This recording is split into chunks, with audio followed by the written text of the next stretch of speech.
नमस्कार, news 20 India के साथ प्रेरणा उपाध्याय। आइए डालते हैं आज की खास खबरों पर एक नजर। एक तरफ कोरोना महामारी का तांडव तो दूसरी तरफ राज्य सरकार, जिला प्रशासन और चिकित्सा विभाग मुस्तैदी के साथ इस महामारी से लड़ने के लिए जतन कर रहे हैं। इस कोरोना महामारी के चलते बांसवाड़ा जिले में वर्तमान हालातों को देखते हुए जिला मुख्य चिकित्सा एवं स्वास्थ्य अधिकारी डॉक्टर हीरालाल ताबियार ने न्यूज 20 इंडिया के editor in chief Surendra Soni को खास बातचीत में क्या कहा, आइए सुनाते हैं प्रमुख चिकित्सा अधिकारी की जुबानी। इन दिनों पूरे राजस्थान के अंदर कोरोना का महातांडव चल रहा है, तो वहीं दूसरी तरफ चिकित्सा विभाग और राज्य सरकार लगातार ऑक्सीजन, वेंटिलेटर और दवाइयों को लेकर के सख्त नज़र आ रही है। इसी के चलते राज्य सरकार के मंत्रिपरिषद और राज्य सरकार के तमाम आला अधिकारी कहीं न कहीं बड़ी प्लानिंग तैयार करके इस महामारी की जंग से लड़ाई लड़ रहे हैं। इस वक्त हमारे साथ बांसवाड़ा जिला मुख्य चिकित्सा अधिकारी हीरालाल ताबियार मौजूद हैं। आज हम उनसे खास बातचीत करेंगे कि उनकी क्या प्लानिंग है, जिस तरीके से वैक्सीनेशन किया जा रहा है, जिस तरीके से लगातार संक्रमण बढ़ रहे हैं, संक्रमण की चेन तोड़ने के लिए उनके पास क्या बैकअप प्लान है, किस तरीके से वो धरातल पर प्लानिंग बना करके लागू करने का प्रयास कर रहे हैं। सर, पहला सवाल कि सर वैक्सीनेशन को लेकर के किस प्रकार की आपकी प्लानिंग है, किस तरीके से वैक्सीनेशन जो है वो किया जा रहा है, कहाँ तक हमें सफलता मिली है, किस तरीके से लोगों में रुझान देखा जा रहा है, किस तरीके से लोगों में उत्साह देखा जा रहा है? देखो, जिला बांसवाड़ा की स्थिति को मैं आपके सामने प्रदर्शित करना चाहता हूँ। जिला बांसवाड़ा के अंदर जैसा कि राज्य सरकार के निर्देशानुसार 18+ जो लोग बाग है बड़े ही उत्साहित हैं कि हमारा वैक्सीन कब यहाँ पे बांसवाड़ा में आए। लेकिन यहाँ पे राजस्थान के अंदर 11 डिस्ट्रिक्टों के अंदर अनुमति दी गई है, जिसके अंदर अभी बांसवाड़ा वंचित है। और जैसे ही बांसवाड़ा के अंदर 1 आधे 2 दिन के अंदर हमें अनुमति मिलने की संभावना है, और जैसे ही यदि संभावना मिलती है तो 18+ जो लोग बाग हैं, जो नवी युवक हैं, उनमें जो उत्साह को देखते हुए उनके अंदर वैक्सीनेशन होने की पूरी संभावना है। और जैसे ही वैक्सीन हमारे पास आ जाती है, हम इंफॉर्मेशन मीडिया के द्वारा या हम हाउस टू हाउस या फिर हमारे जो इंस्टीट्यूशन है उनके माध्यम से दे दी जाएगी। सर, लगातार जिस तरीके से देखा जा रहा है कि पहले लोग वैक्सीनेशन के लिए आ नहीं रहे थे, लेकिन अब बड़ी तादाद में पहुंच रहे हैं, तो उसको लेकर के सर किस प्रकार ने आपकी व्यवस्थाएं हैं, किस प्रकार से उन्हें क्योंकि रजिस्ट्रेशन भी देखा जा रहा है कि बिना रजिस्ट्रेशन के जो है वो वैक्सीनेशन नहीं लगेगा, तो उसको लेकर के किस प्रकार से लोगों में जागरूकता बढ़ाई जा रही है? बिल्कुल, जैसा आप जो बता रहे हैं उस आधार पे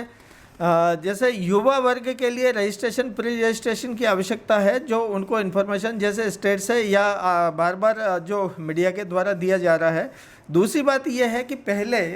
लोग बागों को जैसे 45+ जो लोगों को वैक्सीनेशन के हमारे जो डिस्ट्रिक्ट के अंदर जो सेंटर हैं, और अप्रॉक्सीमेटली हमारे पास में 60 से 70 जो हमारे पास में जो वैक्सीनेशन सेंटर बिल्कुल रेडी है, और हमारे वैक्सीनेटर बिल्कुल कंप्लीट है, वेरीफायर हमारे पास में कंप्लीट है। लेकिन हमारे यहाँ पे जो ट्रेंड ये था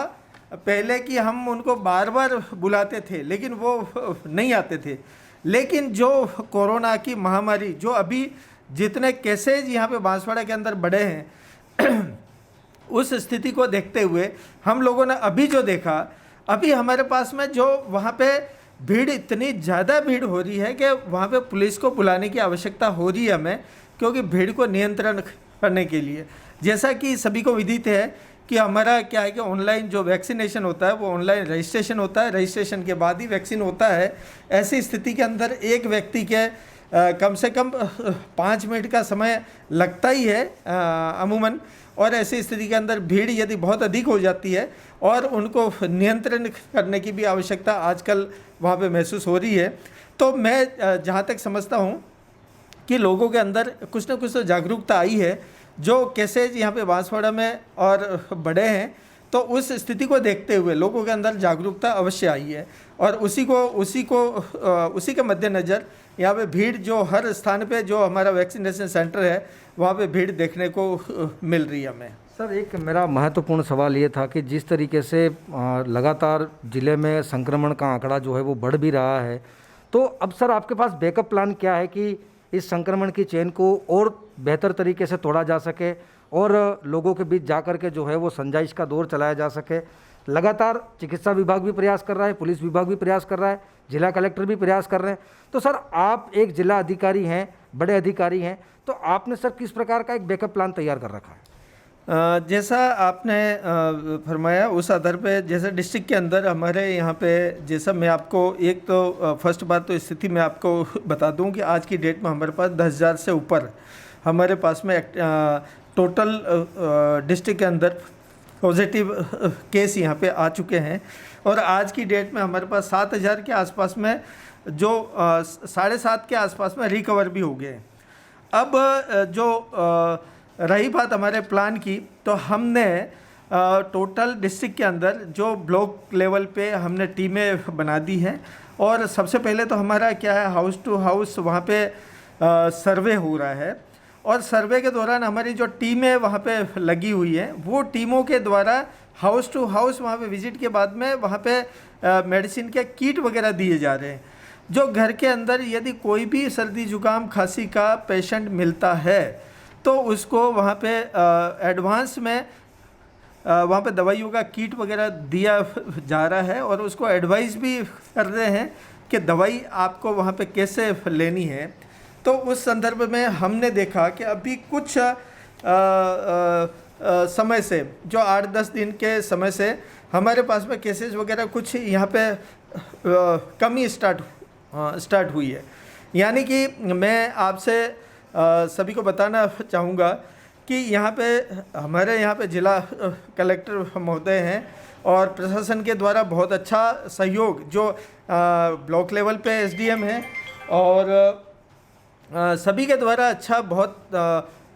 सहयोग मिल रहा है। और उसी सहयोग के द्वारा हमारी टीमें वहाँ पे घर घर जा रही हैं और घर पे जा कर के इस तरह का सर्वे हो रहा है। और आज तक मैं आपको सर्वे के संबंध में कहूँ कि हमारा 100% जो 20 अप्रैल से हमारा हाउस टू हाउस सर्वे हो चुका था और हमारा 100% ऊपर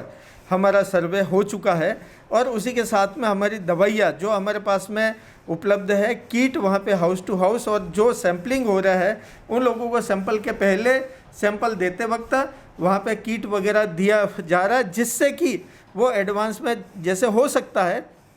कि लैब की रिपोर्ट भी थोड़ी सी देर हो जाए, लेकिन वो एडवांस में दवाइयाँ वगैरह ले लें। और दवाइयाँ लेने से उनको हर तरह से जो कोरोना का संक्रमण है वो घर के अंदर वहाँ पे दूसरों जो साथ में रहने वाले लोग बाग हैं उनको फैले नहीं, उसका हमारी ओर से पूरा यहाँ पे प्रयास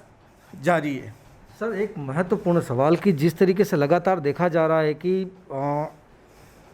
ऑक्सीजन की कमी से मौत हो रही है, लगातार यही सब जगह अफवाहें हमें सुनने के लिए मिल रही है कि ऑक्सीजन की कमी से मौत हो रही है। तो क्या सर, एक महत्वपूर्ण सवाल ये कि क्या कोरोना मरीज के लिए ऑक्सीजन क्या एक दवाई है? अगर ऑक्सीजन की मौत अगर बिना उसके वो हो रही है तो सर फिर दवाई देने से फिर कोई मतलब ही नहीं है। तो किस प्रकार से इसको सर आप नज़रिया देखते हैं कि ऑक्सीजन से मौत जो हो रही है उसका सबसे बड़ा कारण क्या है? क्या संक्रमण अधिक होने की वजह से फेफड़े जो हैं वो सांस नहीं ले पा रहे हैं? तो इस तरीके से इसे क्यों डाइवर्ट किया जा रहा है कि ऑक्सीजन के कारण जो है मौत हो रही है? ऑक्सीजन एक लास्ट इलाज नहीं है। मैं आपको बताना चाहूँगा कि ऑक्सीजन एज ए हेल्थ फेफड़ों के लिए एक सपोर्टिव ट्रीटमेंट है। ट्रीटमेंट जो स्पेशलिस्ट हैं उनके आधार पे उनके आधार पे मैं बताना चाहूँगा कि जो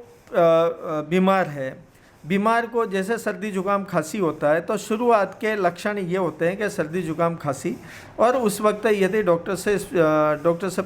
परामर्श यदि ले लेता है तो शुरुआत के अंदर उनके जो लक्षणों के आधार पर ट्रीटमेंट हो जाता है, तो जहाँ तक है वो ख़त्म हो सकता है। लेकिन यहाँ पे ये होता है कि कहीं कहीं लोगों के अंदर ये देखने में आता है कि वो घर में हो या गांव में हो, विलेजर्स हो या कोई एजुकेटेड हो या अनएजुकेटेड हो, लेकिन कहीं न कहीं लापरवाही सामने आ जाती है। लापरवाही ये होती है कि वो घर में बैठ करके अपने आधार पे इलाज वहाँ पे लेते हैं, और जब उनको जो हालत वहाँ पे ख़राब होती है उसके बाद वो हॉस्पिटल आते हैं। जैसा कि सभी को हमारी टीमें जा रही है उनको बता रहे हैं कि आपका ऑक्सीजन का सैचुरेशन पल्स ऑक्सीमीटर के साथ में हमारी टीमें वहाँ पे मौजूद रहती हैं। यदि कोई भी ऐसा व्यक्ति होता है तो पल्स ऑक्सीमीटर के साथ में देख करके उनको बताया जाता है कि यदि आपका 90 से नीचे या 90 के आसपास में यदि कोई आपका ऑक्सीजन सैचुरेशन होता है तो हॉस्पिटल आने की आवश्यकता है। ऑक्सीजन यहाँ पे बांसवाड़ा हॉस्पिटल के अंदर मैं कहूँ कि बिल्कुल सफिशिएंट है। हमारे पास में ऑक्सीजन कंसंट्रेशन मशीन है, हमारे पास में ऑक्सीजन सिलेंडर हैं, जो टोटली हमारे पास में सफिशिएंट है। लेकिन यहाँ पे कहीं न कहीं जो लोगों की एक गलत फहमी है कि वो ऑक्सीजन ही हमारा वो एक सहारा है तो ऐसा नहीं है। इसके अंदर जो वहाँ पे इलाज वगैरह वहाँ पे दिया जा रहा है वही उसी आधार पे ही बीमार वहाँ पे ठीक होता है। ऑक्सीजन एज एक सपोर्टिव है, ऑक्सीजन एक एज ए लंग्स को इम्प्रूवमेंट करने के अंदर सपोर्ट करता है। सर, जिस तरीके से लगातार देखा जा रहा है कि ऑक्सीजन की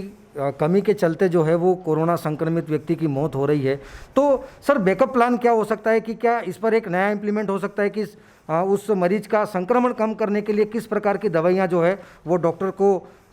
इस पर लागू करनी चाहिए? इसके संबंध में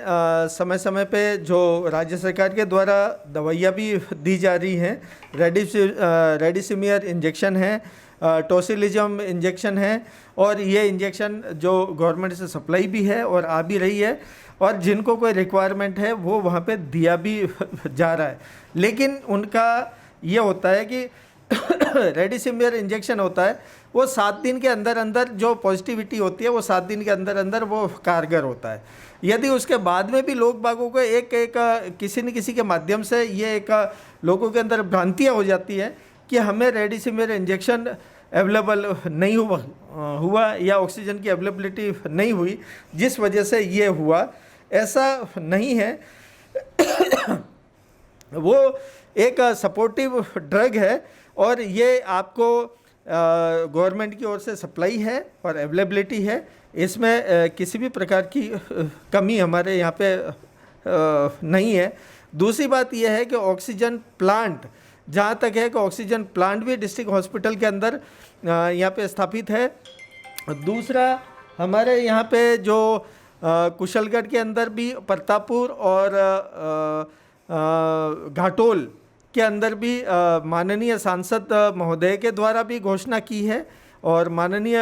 मंत्री महोदय के द्वारा भी, जो टीएडी मंत्री महोदय हैं बामणिया साहब, उनके द्वारा भी घोषणा की गई है और राज्य सरकार से प्रस्तावित भी है कि यहाँ पे बांसवाड़ा के अंदर भी ऑक्सीजन प्लांट को जो एक्सटेंशन, जो अभी जो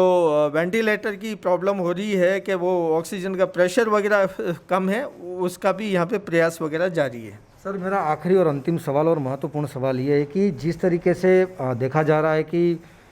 ये जो रेमडेसिविर इंजेक्शन की जो कालाबाजारी है उसको रोकने के लिए अभी हाल ही में चिकित्सा सचिव सिद्धार्थ महाजन ने जो एक नोटिफिकेशन जारी किया है कि अब जो है वो रेमडेसिविर इंजेक्शन के वाइल पर जो है वो पेशेंट से रिलेटेड जानकारी रहेगी, उसकी आईपीडी नंबर रहेगा, उसका कॉन्टैक्ट नंबर रहेगा और नोडल अधिकारी के निर्देशन पर और वेरिफिकेशन के बाद ही उस नोडल को जो है वो डिस्ट्रॉय किया जाएगा। तो उसको लेकर के सर किस प्रकार की आपकी प्लानिंग है, किस प्रकार से आपने जो है वो टीम गठित की है ताकि उस पर रेमडेसिविर इंजेक्शन पर पूरा नियंत्रण बना रहे?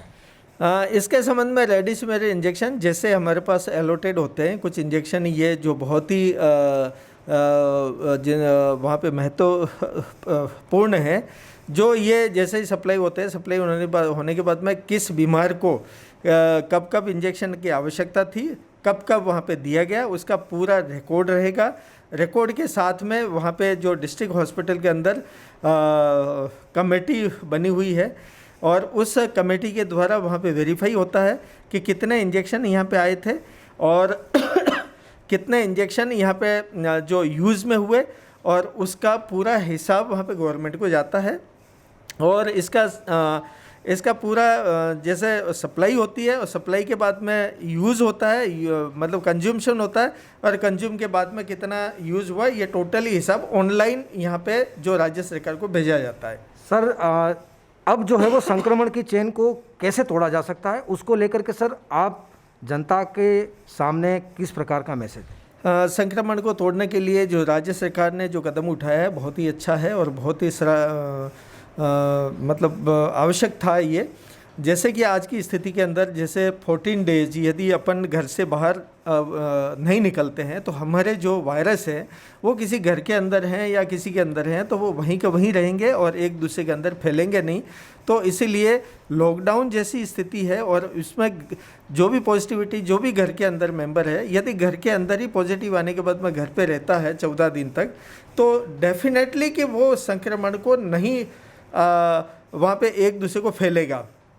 तो इसीलिए मेरा सभी से यही आग्रह है कि घर के अंदर ही रहें और मास्क का उपयोग आपको घर के अंदर भी यदि है घर के अंदर तो मास्क का उपयोग आपको करना है, सोशल डिस्टेंसिंग आपको रखनी है और बार बार आपको यदि किसी चीज़ को घर के दरवाजे खिड़कियां और ऐसी स्थान को यदि अपन अड़ते हैं हो सकता है घर के अंदर कोई दूसरा व्यक्ति आया है या अपन भी इन्फेक्टेड है, घर के दरवाजे की खिड़कियों को या हाथों को या चेयर को अपन अड़ते हैं तो वहाँ पे भी अपनों को सैनिटाइज करने की आवश्यकता है और उसी से हमें यदि एक दूसरे को यदि डिस्टेंस बना के रखेंगे और 14 डेज़ यदि अपन बिल्कुल अलग रहेंगे तो डेफिनेटली ये जो वायरस की चेन है वो टूटेगी। तो सभी से मेरा यही आग्रह है और सभी से रिक्वेस्ट यही है। जिस तरीके से लगातार मुख्य चिकित्सा अधिकारी ने बताया कि संक्रमण की चेन तोड़ने के लिए आम जन किस प्रकार की सावधानी बरते, तो वहीं रेमडेसिविर इंजेक्शन की लगातार जो मॉनिटरिंग है उसको लेकर के एक टीम की जो है वो बनाई गई है जो पूरा नियंत्रण रख रही है। और साथ वहीं महत्वपूर्ण बात ये बताइए कि इस कोरोना संक्रमण के दौर में जो मरीज संक्रमित हैं यदि उनके शरीर में यदि संक्रमण यदि कम होता है तभी वो ऑक्सीजन सेचुरेशन लेने में कामयाब होंगे। और कहीं न कहीं एक लोगों की भ्रांति बनी हुई है कि कोरोना मरीज की ऑक्सीजन की कमी के चलते मौत हुई है, तो ये कहीं न कहीं धरातल पर लागू नहीं होती है। जिस प्रकार से मुख्य चिकित्सा अधिकारी ने तमाम अपनी जो प्लानिंग जो है वो धरातल पर जो तैयार की है वो कहीं न कहीं लागू होती हुई नज़र आ रही है। कैमरा पर्सन मिर्ज़ा हिंदुस्तानी के साथ सुरेंद्र सोनी, न्यूज़ 20 इंडिया, बांसवाड़ा।